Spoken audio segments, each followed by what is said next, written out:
চাওক মুছলমানে গৰু খোৱা আমি সৰুৰ পৰাই জানো। প্ৰাইমেৰী স্কুলত থাকোঁতে মুছলমান ল'ৰা আছিল নহয়, অলপমান কাজিয়া লাগিলে আমি তাক গালি পাৰি গৰু খাবলৈ, সি আমাক গালি পাৰি কাচু খাবলৈ।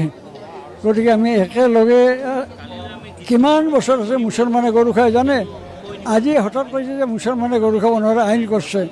এই যে গৰুৰ হোটেলত গৰুৰ মাংস ধৰিছে, মুছলমানৰ হোটেলত গৰু নাথাকিলে কাচুৰ মাংস থাকব নেকি?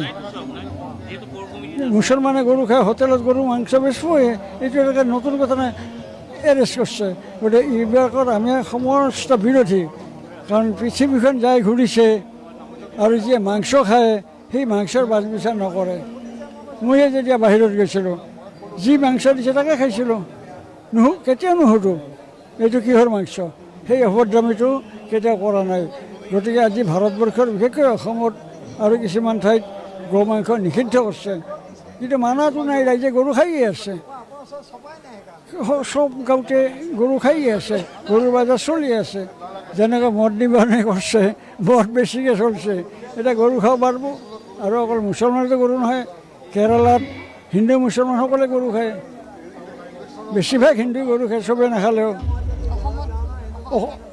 অসমত গোপনে খায়, অসমত বহু হিন্দুৱে গোপনে গৰুৰ মাংস খায়, খোলাভাৱে নাখায়।